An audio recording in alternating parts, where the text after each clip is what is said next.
One of the things I found trickiest doing the podcast is recording an introduction that does justice to the guests that I've had. So as I was coming down on the train this morning from Manchester, I brought up your profile, and after a couple of minutes of reading the About Us section, or About You section, I should say, on LinkedIn, I thought he's absolutely nailed it in his own words. So I'm going to quote you back in terms of what you've said about yourself. Passionate about people, loyal to a fault, always fighting for the underdog, sometimes a bit outspoken and controversial, far from perfect, but very much a work in progress. With recruitment as your first love, welcome, a very warm welcome to Gary Goldsmith, or for those that know you, GG. Welcome, Gary. Do you know, it's lovely doing this, but it's very weird without an audience. I'll try to make my own noise. Way. Well, you might be used to, I'm not that used to an audience yet, Gary, so I know you've done this sort of thing many times before, probably to bigger audiences and bigger crowds than this. No, but this is fun, and thank you very much for having me.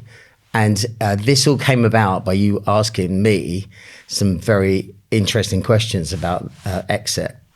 And you sparked an interest. So I'm really happy to be here and talk about. I'll talk about anything you want, except for Prince Andrew. Okay, so we'll keep him out of the conversation, shall we, for today? Maybe in the pub afterwards. But for me, Gary, there is so much. Again, looking through your LinkedIn profile, there's so much that we could start with, so much to talk about. But let's start with, if we go back 20 years to perhaps the work that people, certainly 20 years ago, would have known you best for. And that is your work building the contract division at Computer Futures, which went into SThree, IPO, and again, just quoting you back, created 27 millionaires when that one day. In one day. Wow. That was a good day, yeah. So that's my favourite number. 27. Well, actually, my favourite number is 33 because that's the one that's most enlightened. But 27, of all the numbers in my career, 27 is sick. Yeah, that was a special day. Fabulous. So take us back 20 years then. What was recruitment like back then? And what was your life like back then? I have to go back slightly further. I mean, I took 10 years off and then 10 years doing NED stuff. I'm a 40 odd year recruiter.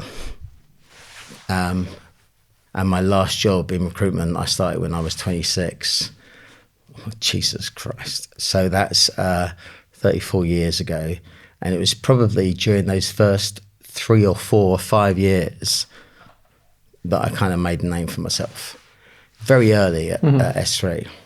And what was recruitment like back then? Just for those people who are watching this, so you're talking about a career that spans that decades, really. So some people won't have even been born when he started recruiting. So what was recruitment like back then? Wow, all right. Kick a man when he's down. You look old. It's easier today. I always start with this, right? And everyone says, you're mental, Gary. It is so much easier to run a recruitment company today than it was then. How so? So if I wanted to get hold of a candidate, I used to have to make up a job, put it in the paper, I'd get it out 10 to 14 days later.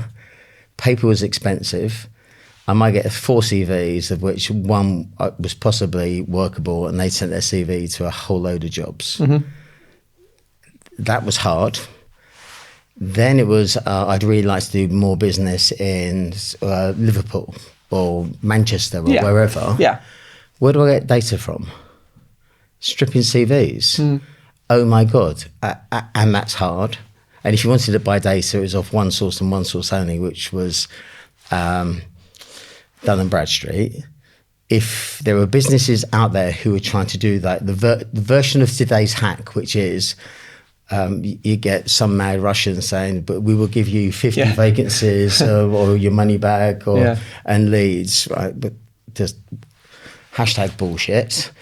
But then it was a thing called Plimsoll line, and that nearly sent our brand under, my brand under. Okay. So the idea was they were going out to marketplace, getting vacancies, and then they were selling vacancies that were in your domain, but they sold them at exactly the same time to everybody. So you knew, by getting this, there's at least 50 or 60 other brands getting those jobs at the same time. So I stopped that in about 4 or 5 days, realising I can't sell exclusivity and I won't work if it's not exclusive. Try and do business anywhere offshore, well, good luck to you. And most of the contractors that we got were first timers, and nobody saw the smart in that, right? There was loads of moves. So back then, you could do stuff. We were doing things that everybody should have copied, and nobody did. Like what? Give us an example. First time contractor market. So I could charge, I'd pay someone, if someone was on, we use modern numbers. If they were on 50 grand, I'll give them £50 an hour. Times that by 8, they get you day rates. I could still put a 35% margin on, and then still be cheaper than computer people. So, that was because the contract, the person coming into the contract wouldn't necessarily that experience, wouldn't know what the rate should be potentially. I would say though, so every time you get an extension, I give you a pay rise, and I built it into the customer. So when they said, "Well, you're making 35% margins," it was like, I'm not. And were you teasing people out of full-time employment to get them to contract, or people coming to you and saying, "I want to give this a go"? Nobody even knew what it was. Right. Okay. So one, you had to educate your customer, then you had to educate your candidate, and then. But today, that's really easy. You can get data really easy. You can separate yourself from the market really easy. Everyone says it's saturated. It's not. Everyone's just doing really shit, rubbish stuff. Anybody who does something really clever right now shoots to the top. What have you seen that's really clever? What's really impressed you in the last 12 months? Okay, so everyone who's thought about community a long time ago. So we were one of the first communities of business leaders sharing internal insights, putting people in a room together as the IDLC. And the first thing we thought of was they don't want to be in a room with their biggest competitor. Absolutely wrong. They want to sit next to the nearest competitor and swap notes with each other and say, Gary's talking about this. Would that work for us in construction? That was right. There's a formulaic approach to most markets that you can actually create and nurture.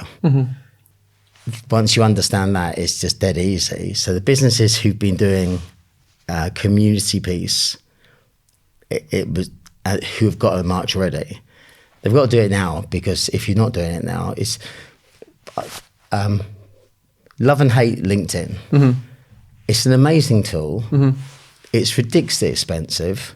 But if I ran LinkedIn, I'd probably try and be more expensive. If you ran LinkedIn, you right. So we have to align to their thought process. Of course, it's expensive. But most people have got a database riddled with candidates that they don't speak to. And when they start thinking about business process, well, I'm process bonkers. I'm maths and physics at heart. Can't spool for Tiffy, as everyone will know from my LinkedIn stuff. Where it's like my typos are worldy. But I'm pretty good with a number. So I work on how do numbers work for us and getting the maximum from them. Right, so once you start building a community, people will engage with you. They'll talk to you, and you talk to them about everything and anything that is on point, except for recruitment, except for finding the job. You talk about everything. You build trust and layers of trust. So you have to do that now. The problem is everyone's trying to do that now, and they're doing it so poorly. Sometimes just looking at what other people are doing and trying to copy it without having somebody steer you or guide you is really poor. I think that's why there's a massive existence of business advisors at the moment, because it is more complex. But it's certainly easier in today's world than it ever was previously. I mean, by a country mile. That's such a positive outlook, Gary. It really is. And do you see? I was at an event only recently where they were talking about recruitment becoming AI automation driven at the sort of lower margin, higher volume end, where you have some good people sort of pushing the buttons at this end. And at the other end, you've got the real niche specialist people who are building communities. And word for word, they've said exactly the same as you. They've said, you're talking to your client about everything other than recruitment. Recruitment's like a byproduct of the relationship that I've built with you. Those people who sit in the middle, presumably are going to have their dinner eating one way or the other, because they're not efficient enough, cheap enough, dare I say it, to compete in this market, and they're not specialists to compete in this market. Would you say that the day of the generalist is coming to an end? I'm with Elon Musk on this stuff, right? I think we should ask a different question. Okay. So I think the question is, how do you differentiate yourself in this world right now? And it's not trying to follow the wagon in front, it's trying to plot your own course. So AI, if you think about the life of AI in the real world, when it's been in like commercially, that you can buy products or you can build your own, it's a toddler right now. So of course it's a bit rubbish, and it still needs looking after, and you can't ask it to do a task without spending ages to Lots set of prompts, it up to do that prompt. What we've got next is going to be a teenager. Good luck with that, right? So that's for me, that's when my head is with all this. Is like, can you imagine the teenage years Oh, goodness me, of what AI is going to be? Yeah. Before it gets that 20-something where you think, it's kind of appreciating me now, and it's working for me and with me, and there's no fights. But that's a little bit a ways away. So I've got friends who are directors and partners at PwC. And yes, they lost like 250 EAs and PAs. Get that. One, they hadn't gone through the doing more with fewer process that we had as staffing business. And by the way, staffing businesses are the sickest, most brilliant, love them to death businesses on this planet. The problem is people start businesses way too soon. They haven't cut their teeth and they just think, I'm making money, I can go do that. Right, so I love the fact that we are so far ahead in terms of using tech, applying tech, looking at ROI and everything, right? Just best sector on the planet by a mile. But when you've got PwC, all they're doing is using it in back office. I think lawyers take care because you're paying for a lawyer to remember some case notes or use an example of. Now AI is going to help those people, but obviously you're not going to sit there with Metal Mickey up in front trying to get you off. Well, you might try and get one off for speeding fine because that'd be cheap as chips. But I remember my brief always cost more than my fines back in the day. So as someone who, I'm the worst driver in the world, by the way. I could be on the outside lane going at 30 or 300, nobody knows, at least of all me. So I barely drive. Brains did too many other things. So with that in mind, AI is absolutely brilliant at doing back office. And the businesses who are bringing it into front office, I pity the fool, getting all BA baracas on your ass here. But there's a brilliant business that helps businesses sort out their websites. And they're saying you don't need to take references anymore. Okay. Well, it's still a major source of leads. Yeah. So why are we outsourcing that? And you don't need to make phone calls, right? So I'm of a generation for me to get a date with a girl, I had to borrow 2p to go to 2p, 10p, pound, I don't know. Go to a phone box, just really aging myself there, and get a curly whirly for 2.5p. Yeah. Half p's, remember them, right? So you could get, you had to go through the gatekeeper, which is mum or dad, in the kitchen or the lounge. Yeah. Is Sarah there, please? Yeah. And you go outside, then you have to ask open-ended questions. Closed questions, because all you want is yes or no's. Yeah. Do you want to go out? Because mum and dad were listening in the background. Because mum and dad were listening, right? Yeah. So if you want to go ice skating, say the cinema. If you want to go to the cinema, say ice skating. It's the last thing we need is big dogs, right? So it's like, so it was creative thinking. Kids today never grew up with that. And what we're trying to do is say, yeah, but they're not very good at it, or they're scared of it. They're just not practiced. So create an environment where they can practice. So that for me means, so AI doesn't do that. AI is a blunt weapon. I've recruitment for 40 years. I've never placed the perfect candidate on paper, not even remotely close. I mean, I used to write things on their CVs and send them over, and they say he hasn't got that. I said, but he never needed it. You know he didn't need it. I didn't know he didn't need it. Yeah. You've taken on better people who hadn't got that, so I'm not letting you away with it, Mr. Customer.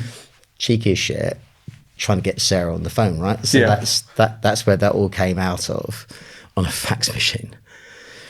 And I think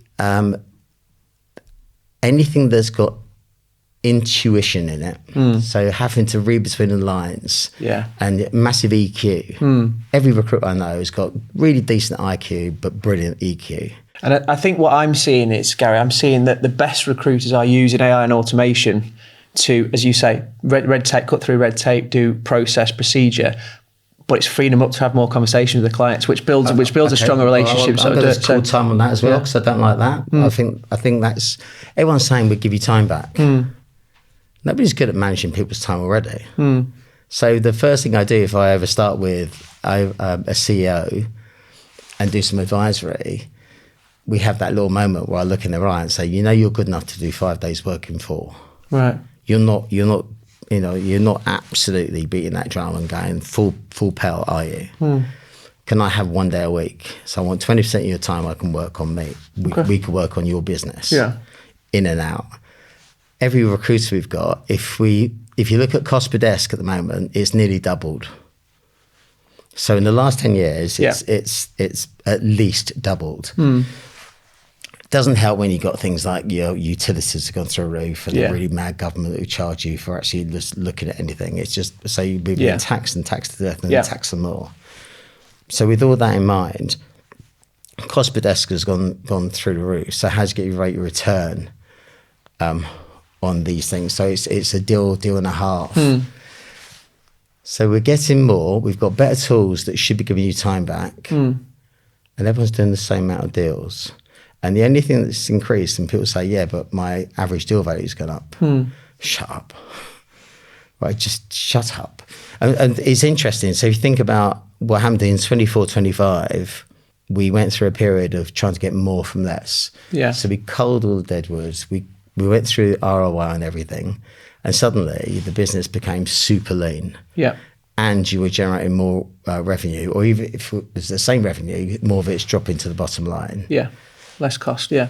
Right here, right now. So the market shifted in Q4 for a lot of businesses who had moved forward. And right here, right now, everybody, you've got a skeleton crew and they are all squeaking under pressure. So someone says, I'll give you another bit of time back. Well, we don't know how to manage the time already. Yeah. So how long is it? Do you remember time the people used to go and do time materials, like case studies but they're working in factories and say, how long does it take to put that widget in that hole? Yeah. Now, if somebody is taking twice as long as somebody else, well, one, you need to define what you think good looks like. And the only way to do that is do it yourself. And I love that. So go and do that job yourself. Establish how long it should take, for you to do it. Yeah. Put some wiggle room in and say, I can get everyone to do it at that level. Then use that as your benchmark for hiring or paying.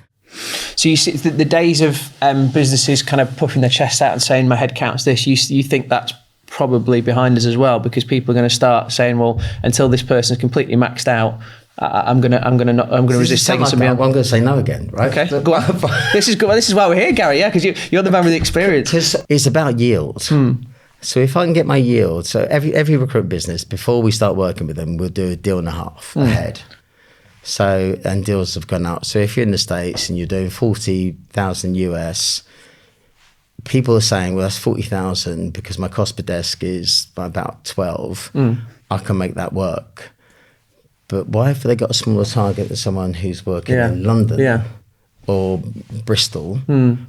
So surely they should be working on the same cadence to get the same number of deals, and the revenue should be reflected in that. But so as it stands, I would prefer if it was a mass market previously, then it was more from fewer. Now surely it's more from more. Okay. Because I still want to have a land grab. I want to get a footprint. I want to have a legacy business. I want generational wealth. And I'm not going to get that through 10 people doing all right. Fascinating. So do you see business owners, or the business owners should say to you, they're covering the cost? You get that comment quite a lot. People, they're covering the cost, so it's okay. So what you're saying, I think... they don't know the cost, so that's... But what I think you're saying is, just because they're covering the cost, it doesn't mean they should be part of your business going forward, because to get to where you want to get to, they should be doing the same as the person sat next to them. 9 times out of 10, they're not covering the costs. I could pretty much name all of the finance directors or finance companies that you should work with in recruitment. Okay. And if it's your mother's brother's sister's cousin, dog walking son, who happens to be on Ruislip High Street, so we trust them, not a clue about our sector. The numbers are ridiculous. Can I tell you just a very short story? When we were getting ready for the IPO, we did the deal with Barclays. So we got 50 million for 20%. And we had to get a non-exec board, so we got Sir Tony Truman, Sir Tony Cleaver, Tony Trim, to Ocean Beach, Ibiza. Okay. Word Tony. Yeah. we had a lady who was the first ever female head of the Chartered Institute of Accountants. And in one of our very first boards, she pulled out 2 numbers from a set of accounts. She said, I don't like that number there. And that was, your phone system use is really massively too high. Right. And we were all going, that's a good, okay, let it go.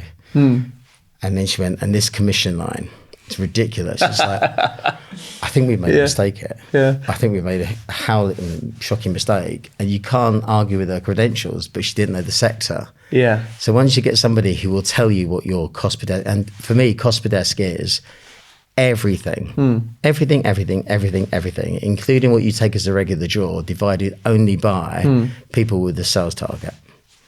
Because otherwise it's pointless giving a back office target, so you know what you need to get. And if it's ranging between, in today's market, 10 and 15, can get as low as 6 or 7, can get as high as 22. But it depends on your average deal value of where that's going to be.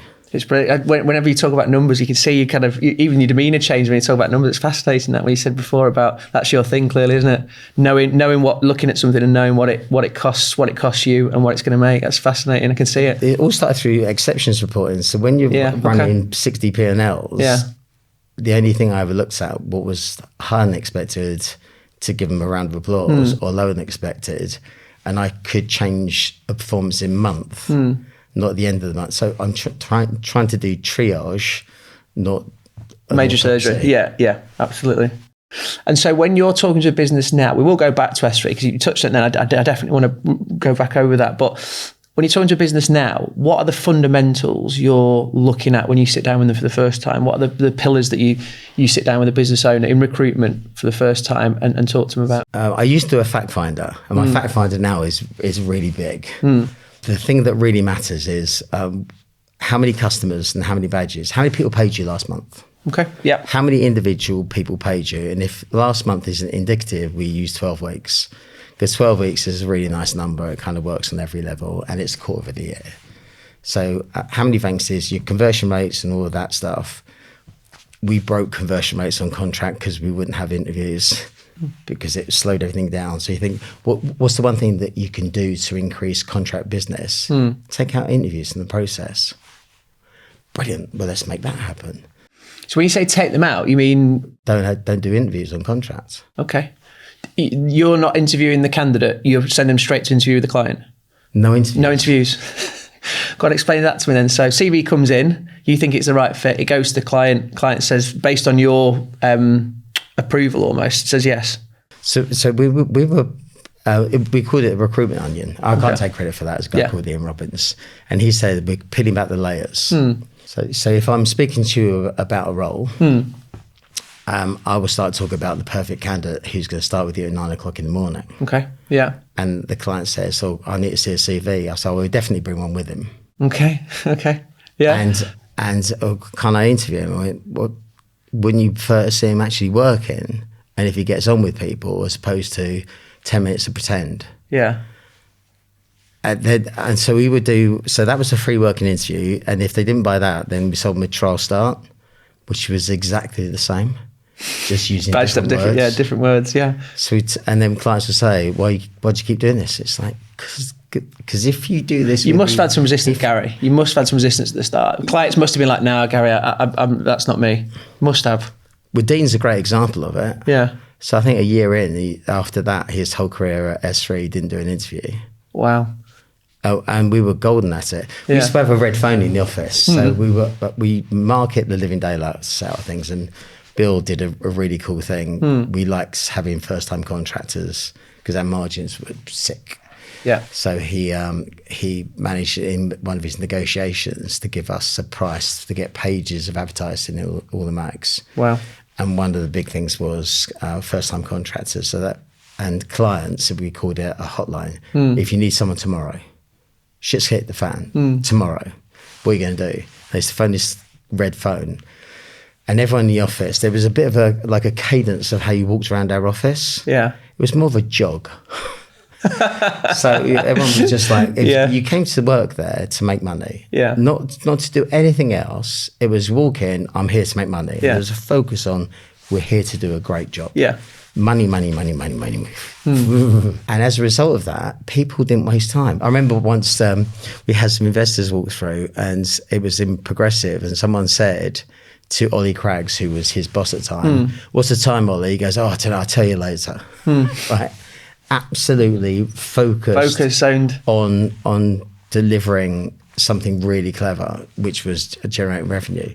So people worked really hard on this. So he said he started by closing deals. If you answered the red phone and you could close it, regardless of what patch or market it was, if you closed it on one phone call, you got it.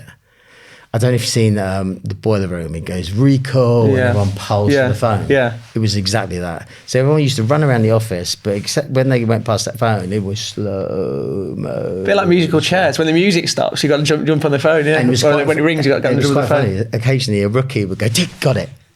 Fuck. So what do I say? And everyone just literally just feeding them lines. And if they closed it, the whole office just went off.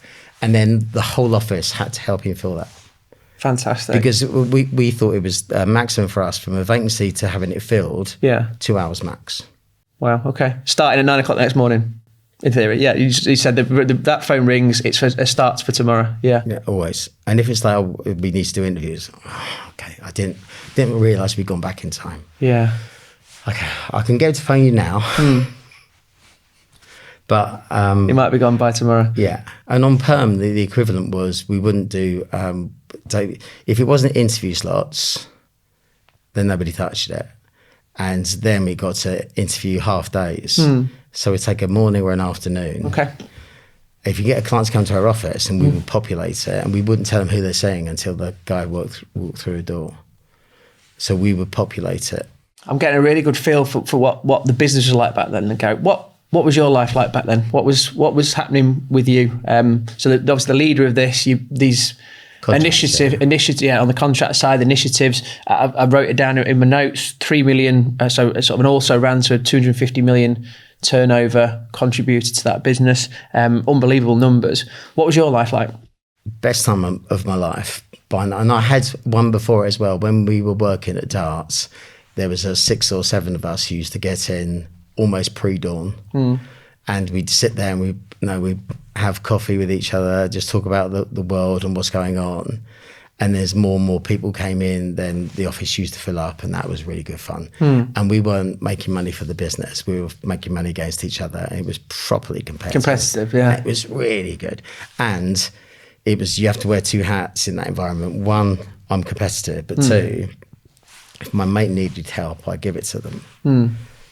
So by chance, when I started the contract business at SThree, my first 2 phone calls were people from that time. So if you think about the SThree model, we only ever took rookies on. So we would never take, because we wanted to train them our way. And then they bought into it, and we took down every speed camera that you could have. So you can go from rookie to billing manager in 18 months. And if you weren't, everyone would kind of laugh at you. We used to have league tables for everything, and no one looks at the top. Yeah. Only look at the bottom. Yeah, see where you are. Oh. So it's just like, don't be at the bottom, and I love it. Yeah. If we had a competition we'd go skiing, and if they got an extra £5 across 50 of them, there's £5 missing, we'd all go skiing. And I'd almost try and turn the phones off so they couldn't go, because it's perfect for me. Perfect storm, isn't it? So I get all the revenue without that. I was like, how do I turn the phones off in it? And I get seriously, and they would be fighting me to get the deal over the line. It was so much fun. It was just everything you're not supposed to do.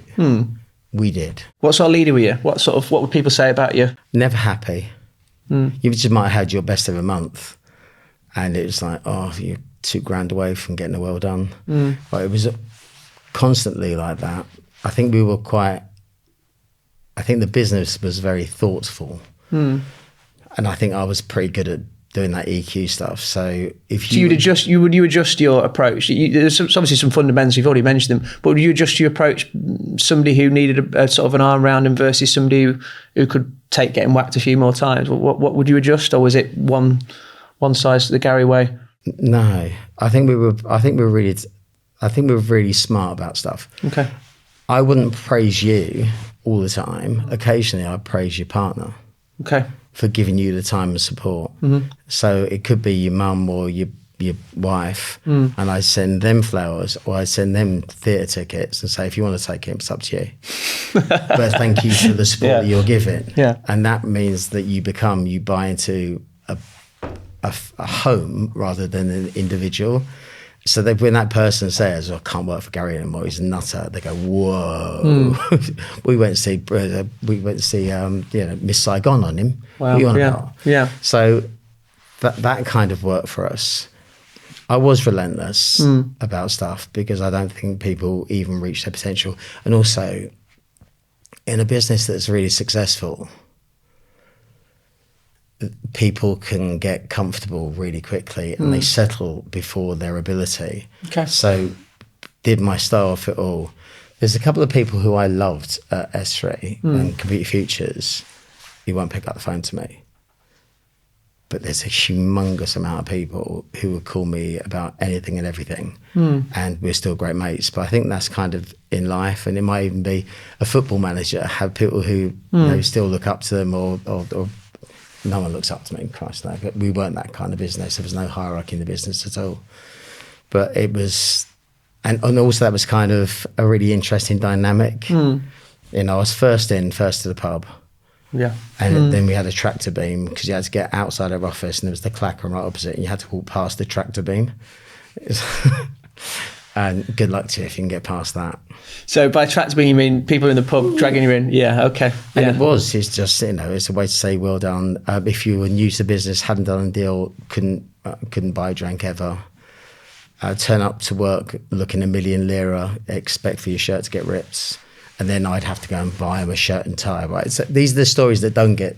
Everyone knew that we were quite harsh about how you looked. Yeah.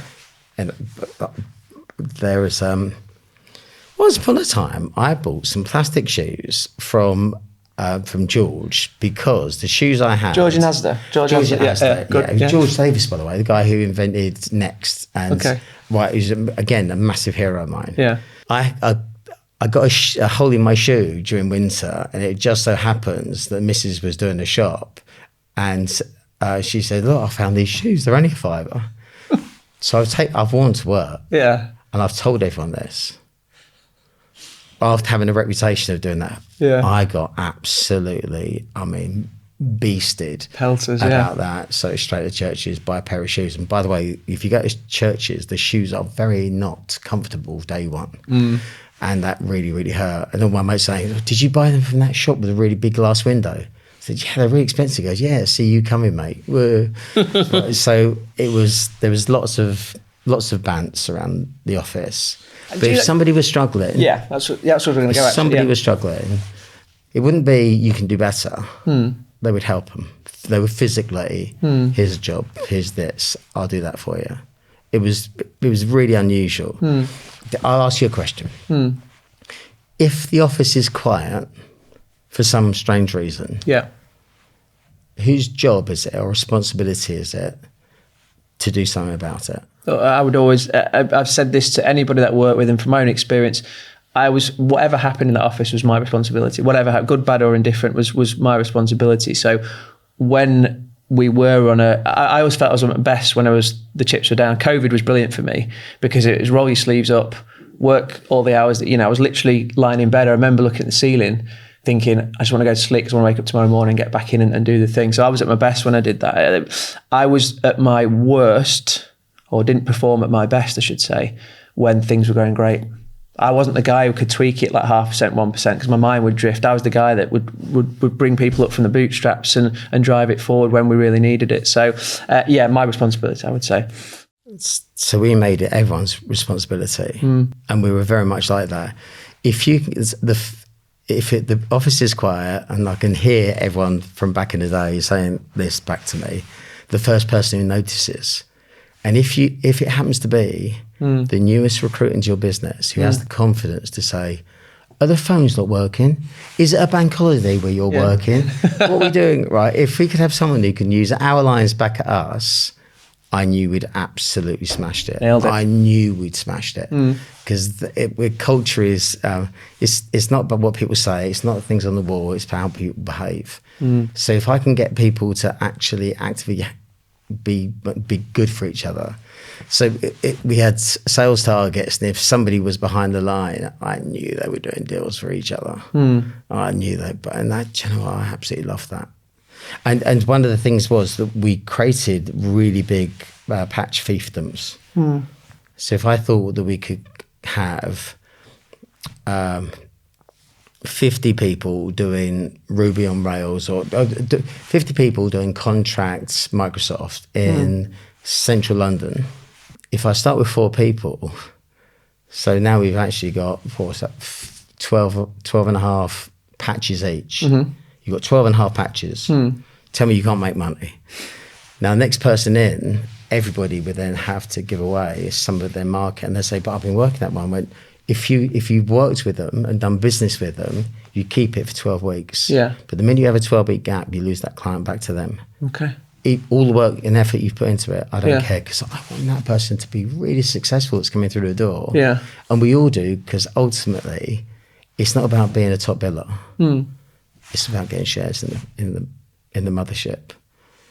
It was all about. So looking then, Gary, at the time of the IPO, then, so give people watching this some sense of headcount, GP. What sort of numbers were we doing at the time of the IPO? So we're going back 20 years. So 2005, we established earlier as the IPO. Well, we had to Google that. Yeah, we had to Google that. Yeah. You were having a good time at the time. I can't remember what it was. I'm not even sure. You know, we were 11 brands. So that's 11 people who from the business ended up running part of the business. Maybe 2,000 heads, 2,500 heads. All in the UK? No, God, no. They let me lead all the big charge. So we were one office businesses until I came up with this idea of doing the nationwide thing, which I shouldn't have done, actually, because it was good at the time, but it's absolutely rubbish now. And then we went international, and I said, you should always go with contract first. So we grew the contract business in Belgium first, because nobody thought to go to Belgium, and I knew a bit about Belgium. So we grew that out of London, and from Belgium, because you've got Walloon and Flemish speakers, you effectively German and French speakers, you can grow those two out of that office. So that became a hub for those two. So there were let's say 2,500 people, revenues principally. I had 3 businesses in my family. Gary Eldon had 3 businesses in his, and Sunil had 3 in his. And it was just, so Christmas party when everyone comes to Battersea, giving away Ferraris and the like. Wow. It was for a year. We didn't realise what a poison chalice that was. So you get a Ferrari, paid for by the company for a year, and at the end of it, you have to give it back. Their egos couldn't deal with it. We lost them all. But, oh, really? But it was good fun. It made for a good party, but the rows between the brands were spectacular. Yeah. The family heads, that was quite good. So it was, but the numbers were good. The valuation, we were aiming for £1 billion valuation, and then when we hedged with Barclays, and retrospectively, we shouldn't have done that because it cost us cash, but we all went out and bought houses and cars and boats and shit. And there was 27 of you that became millionaires that day? No, the Barclays money, it was just 6 of us. Right, okay. Yeah, that was good. Well, can you imagine the 6 of us all doing credit control? Yeah. Because every penny that came in came off the table. We didn't need any cash. Yeah. It was just, we'll give away 20% if you change our lives. Okay. So we were just throwing off cash. What was the motivator for that then, Gary? So as you came, with the Barclays, what was the drive? Yeah, what was the driver for wanting to do that? We were being courted left, right, and centre at the time. It was quite fun. I remember we had Spring and a few also rungs with them, and they were telling us how we were doing business wrong. Bit like the lady was going through your accounts and saying, what's this commission like? Yeah. Yeah. And do you know where we were setting the goals? And it was principally me. They were saying that you're making like average 30% margin on contracts. Okay. And the market average is 14. We think that's unsustainable. It's like, well, it has been for 15 years. Yeah. I guess maybe you got a point. So they had effectively told us they were going to go to our customers, discount, get more business, and pay for the IPO, or pay for the purchase out of our own revenue. And at the time, I think we all just looked at each other and go, no, you're right. I walked out of the meeting and went in exactly the opposite direction and carried on making big margins. So when we went through an IPO, we were still making 26% average margin. Unbelievable. Fabulous, isn't it? Unbelievable. What would that look like today? Like in terms of margin, what are the IT recruiters that are in the Pirates, for instance, what could they expect today? Well, I've been telling everyone to put the prices up recently. Okay. So it's just, I think everyone's just giving it away for nothing. Everyone's prices has gone up from your utilities through your people, through office costs, through price of pens. Everything's gone through a roof. But why haven't we charged more? It just doesn't make economic sense to me. You don't need to be Rachel Reeves. Well, you do need to be better than Rachel Reeves to work that bad boy out. So with that in mind, I reckon if anyone's doing any contract business under 20%, they're muggles. Okay. If you're in Europe, it's 25, and if you're in Europe and the US, 25. Okay. So that's what people should be aiming for. Yeah, pretty much across every market as well. Okay. People keep saying that you can't do that in our market. If I had £1 for every time someone said to me, you can't do that in our market, I was still better off floating the business. but there was a few. So going back to that driver then, so people are courting you. Is it a cash thing you think, or was there a different driver or motivation, I should say, for why you'd want to do the hedging bit initially? So when we got very close to selling to Michael Milken. So okay. Do you know who I do? Milken Institute. Yeah. So effectively, he's at Gordon Gecko. Yeah. Big player. Yeah. Big player. Went to jail, bailed himself out. Yeah. I'm not even sure he's still alive, but he paid a year to live and live for at least a decade after. We very nearly sold the business then. And I remember with the boys, we left Bill and Simon having cigars and brandies at Canizera House on Wimbledon Common. Okay. And then we came in the next day and they said, the deal's off. Oh, it was my fault. I started it by saying, before we start, everyone, right, none of us had slept. We were so excited. Yeah. Before we start, can we sing the SThree song? And again, what are you on about? Yeah. It's like, the best things in life are free, but you don't get them from the boys. SThree, we want money. Woo. Right. So when with that, Simon's gone. It was attitude like that didn't get the deal over the line. It's like we're all about. It was done when we left you. Yeah. What's happened? And they thought we'd actually hired all of the staff.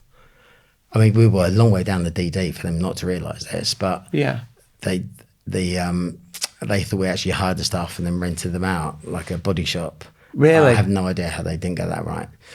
So from that moment, that was such a distraction. We lost a year's worth of trading. Pretty much. Everyone was just, focused on this. And Bill said, everyone go back to work. I'll go out and I'll find what's going on. And then came back and said, we're going to IPO, which was the last IPO in the staffing world. And we were going, what's one of them when it's at home? What's the long form? Yeah. You have to do what? Yeah. Jesus Christ, that was different. So IPO happens. What did it feel like, Gary? What did it feel like when the transaction happens? You stayed on for 3 years afterwards. But what did it feel like on the day that the transaction happened? Yeah. Transaction day. Yeah, transaction day. When that money hits your bank account, not party, family. What did it feel like? What was happening? Nothing really changed. Well, okay, there's a long story behind this, right? We were earning ridiculous money up to that point. So, for the majority of the period of time, we used to talk about a oneer, and oneer was 100 grand, and then you pay that in tax, and then it was like generating £1 million. And, we were earning £1 million, give or take, pretty much every year thereafter. As an individual, you earn £1 million every year. Okay, yeah. So it's. I remember I went to the FA Cup final, and for some mad reason, we all got tickets separated from each other. I think it's on purpose. And I sat with Alan Todd. His party piece was dressing like Slash and walking around with a bottle of JD. And at Man United were running out. He said, wouldn't you just love to be one of them? And at the time, crazily, I said, I'm not sure I could afford the pay cut. right? How the world has changed during that time. But I lived out. We ate out on that for a while. We were earning really good money, and the day that you do an event like that, but buzzing doesn't even come into it. I was so excited, and not for me, even remotely. It was just for the people and the smiles and stuff. And because we hadn't sold it to anyone, our legacy would remain. Yeah. It would still be SThree. It was the thing that we built. The name came from Simon having, I think he had a poo one day and come up with this name of SThree and was like, oh God, that's brilliant, we'll do that. And you think about that stuff as where did the name come from? Or was it some sort of thought committee somewhere? Yeah. Oh no. No, it's Simon just having a little moment.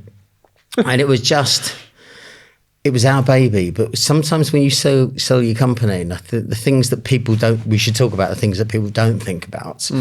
But because we were selling it just for everyone getting a tickle, and also, and those 9% of it went across 6 of us, and the rest of it went across the elite leadership team and top pillars. Everybody was buzzing about it. But more than that, they were buzzing about the fact that it was still remaining true to them. And that's why so many people stayed. Because if you sell it to us, the likes of Spring or Harvey Nash, and we were not double-barreled enough, and we were hustlers. I mean, I would, pound for pound, put anybody. We were the smartest bunch of people I think I'd ever seen ever in a board. And I think I'm no slouch, but in those rooms, those boards, unbelievably clever. I mean, unbelievably clever. There's a difference between being really smart and intellectual. And there's quite a lot of intellectuals who run recruitment companies who overthink it or go down dark lanes. So we would just rabbit holes. And I just think we just kept it really simple, but we were really emotionally attuned. And that's what made us different. So the fact that we could actually say to Lawrence Doe, who's still there today, longest server, he was a window cleaner working outside our office, and seeing all these people come down, try to smoke a cigarette in 2 puffs and physically run back into the office and go, what is going on here? Blagged himself into an interview with me, told me he was a sales director of a cleaning company. We might have seen through that one. Love him dearly. And then a year later, he said, I wasn't really a head of a cleaning company. He's like, no shit, Sherlock. Oh. But well done, Lawrence, eh? Yeah. He was his dad ran a window cleaning, but he did really clean business, but he did actually collect the cash and the money. And it was only maybe like 10 years ago, he said, I said I was a window cleaner. I was a freelance cleaner, right? I was on the books of someone. And he goes, I had to blag to get that job. And he was one of our top billers of all time ever. And he did it because he was loved, liked, and smart. And he could take any complex number or complex situation and explain it in such brilliantly clear and simple terms that people followed him. Wow, yeah. And to this day, he's like the Pied Piper within that brand. I love him dearly, and it's so he's proper. If I was to phone Lawrence and say I need something, he'd be there tomorrow, and ditto, right? That sort of relationship you'd never get if you only ever bought people because being double-barreled who they knew, school they went to. Yeah. And that's what made that brand special. So the fact that we could give them the business, and then we all one by one left and left it to them, that's legacy. And if anybody aspires to have a legacy business, so something that the brand stays true to itself as opposed to getting morphed into something else, aim for that, because you will feel so much better about yourself in years to come, and then think about the generational wealth that you can get from that. Amazing. As I've interviewed people on this show, it comes across every time that they actually talk about the pride that they the bit they seem really proud about is what it's done for other people as opposed to them. And you've said exactly the same thing there. What? No, that's absolute bollocks. Yeah, it was all about the cash money. I don't want to copy anyone else. Fuck them. It's all about me. But it was all about you. So, but what was it like for you then? So you stayed for 3 years. You said by the skin of your teeth. Why by the skin of your teeth? No, it was we changed the dynamic of how the business was set up. For a long period of time, they thought I would be a great CEO of brand, and then they realised I was a walking nightmare. And we talk about that board and how good everybody else was as orators and people who would get on with bankers rather than just tell them to fuck off, right? So these guys was different game to play, I guess, when you were PLC. If you think about Russell and I, so we were born in the same hospital 2 months apart, and his early career went through Essex University, got a first in politics, apparently, where it was really hard to get one.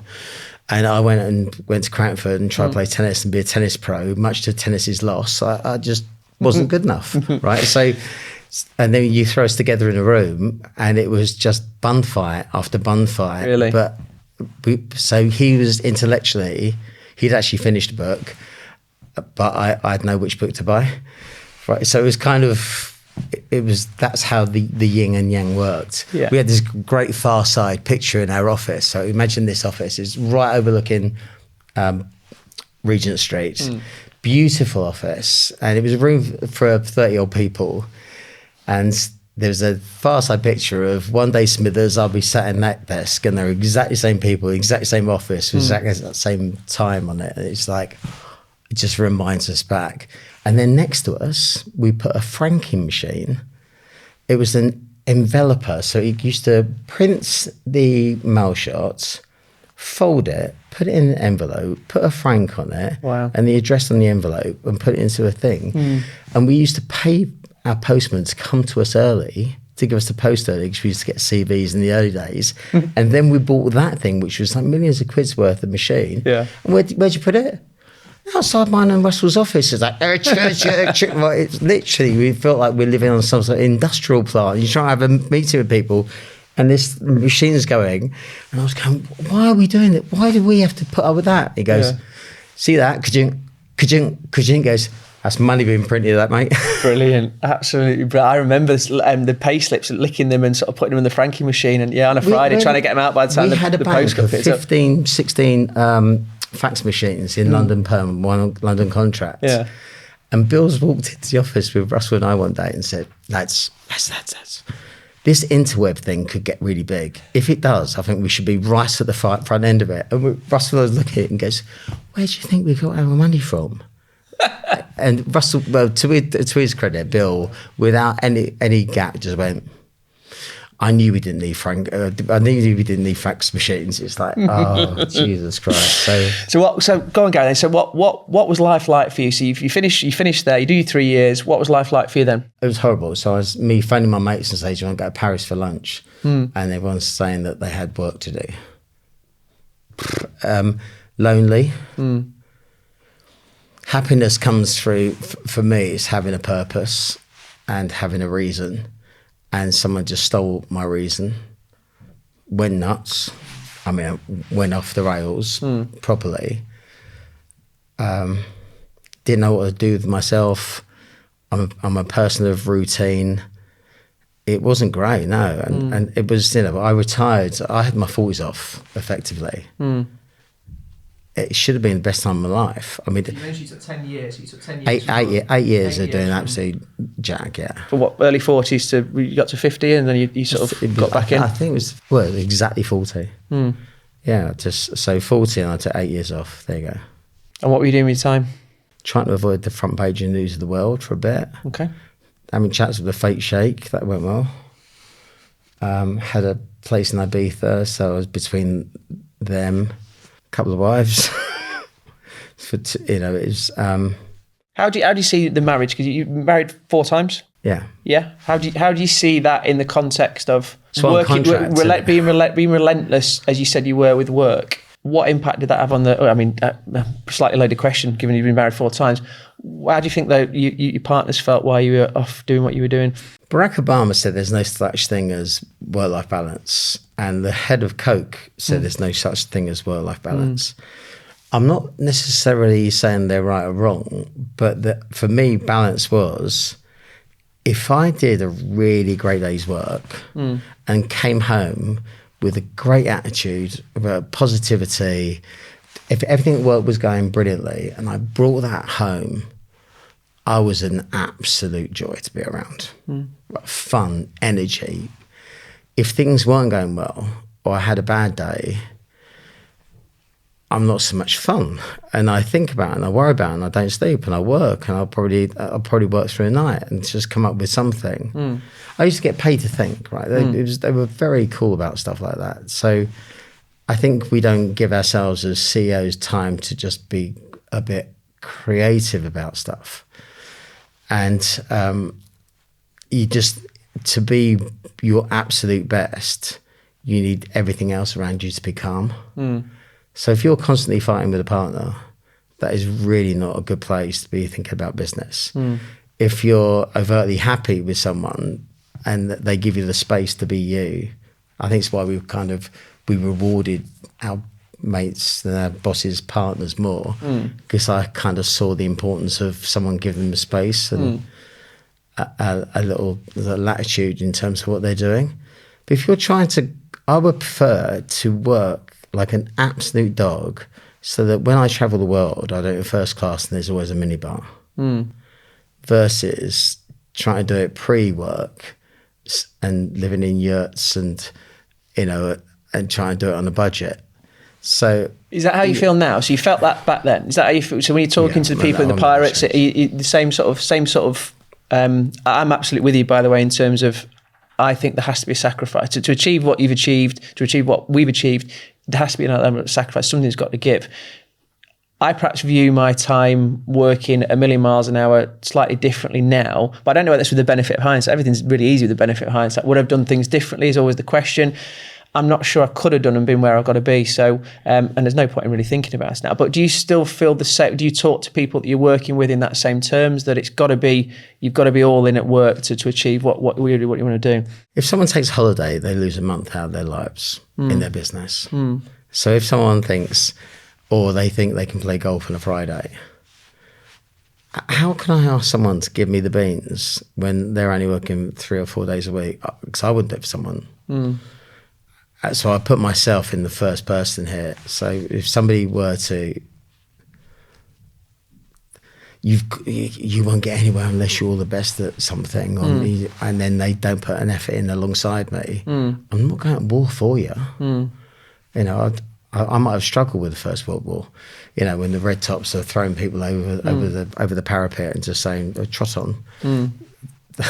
No, I don't think that was a bit of me. Lemons, I massively struggle with authority in the best of times. So that's, it's a really hard thing for me, and then trying to be creatively different. So when everyone says, what's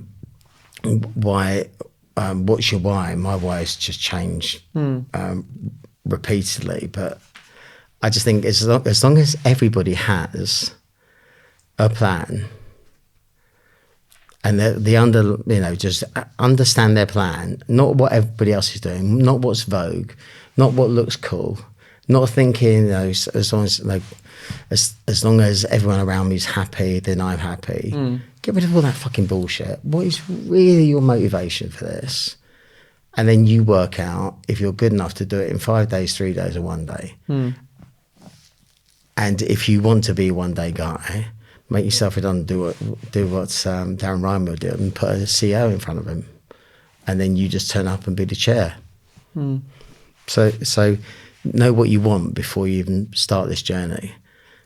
It might change, but don't get hung up on what everyone thinks is important these days. Fuck everyone. Fuck everyone. There's a catchphrase, yeah. So at 60 then, Gary, how are you feeling about life? So you've had the huge event. You're helping people through the Pirates, imparting your knowledge and expertise, and that huge. How many's in the Pirates now? What's the community size? So we're always circa 200. Okay, wow. And then we've got the new one, which is going bonkers. What's the new one? Tell me. So the Mentalist Entrepreneur. So I've got this whole idea about everyone who's brilliant in business has got a little bit about them. Something about them that's just not quite the same. Bit quirky. Yeah. And I love leaning into what makes people slightly nuts. That's where the genius lay. So I've written books about it, created a website about it, and then creating a circle, and that's just going off. So that's sector agnostic, and for recruitment people, we can get there are multiple places to go if you're a recruitment business leader. But there's only one that really proper challenges you, and we want to be on the bleeding edge and not saying the bleeding obvious. And that's less process procedure, more getting in the minds and talking to them about what's driving them forward. I'm bonkers process. Okay.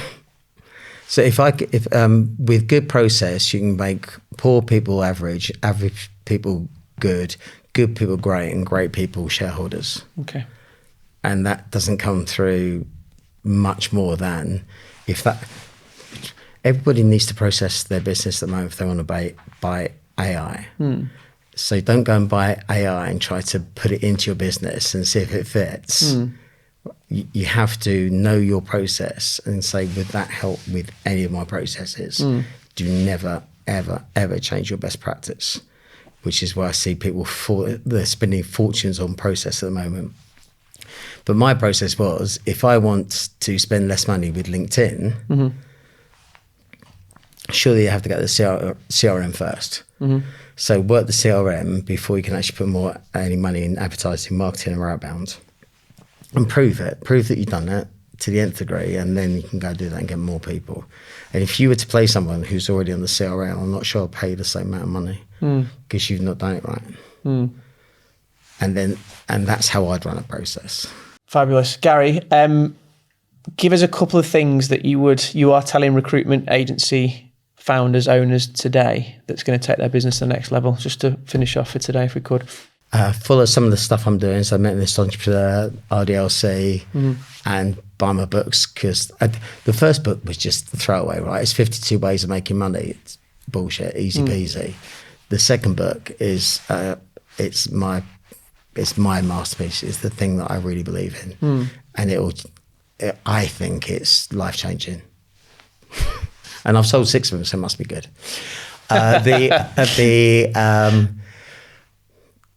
Everyone, do not try and follow the wagon in front. Have the chutzpah and the balls to ask bigger and better questions and answer those in your business.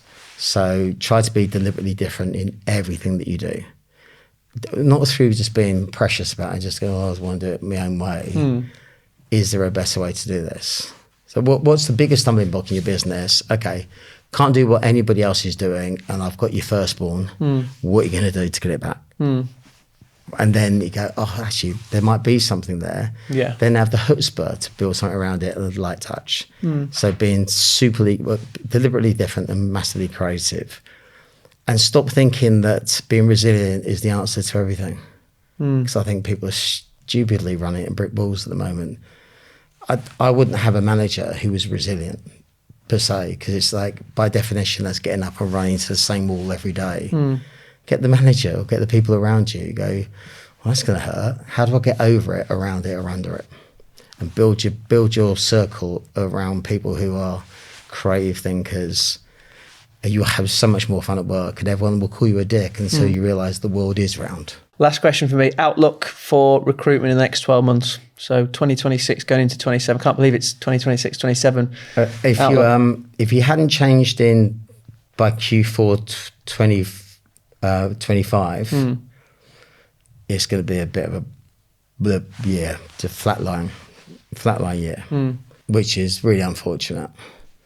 If you've become properly solutions driven, you're saying stuff to market that merits a customer, changes a supply chain, and you can scale now and feed that scale. So only grow through numbers and data. 200% of cost per desk, and then throw 3 people into it, knowing that 1 or 2 are going to fail. Yeah, to keep momentum into your business. So just on that, again, then, so that was in order. That was kind of getting lean. So getting back to sort of, knowing exactly what a desk is costing you, then thinking about what your offering is to a client and making it unique as opposed to transactional recruitment. Don't say it's unique if it's not, because you will lose trust. An authoritative voice in the space, is that a better way of sort of looking at you're building a relationship that's more than just the transactional recruitment? So the community piece is really important. Everyone talks about personal brand. It's difficult because I get called up by my daughter on this. I hate working from home, yet she says you do, Gary. I don't work on personal brand unless there's a reason to do so. Okay. Yet you do, Gary. That's what you pay for a smart education. It comes back and bites you in the ass. I think it's more to do with just trying to be. If you want to go and make money, you can make money. If you want to run a business or a fiefdom, you can run a fiefdom. Just make better decisions. And the problem is, I think too many people have started recruitment companies up without having the right skill set. It's by about 5 years and 5 different jobs. So have someone on your shoulder that you can trust who will call you a dick when you're a dick.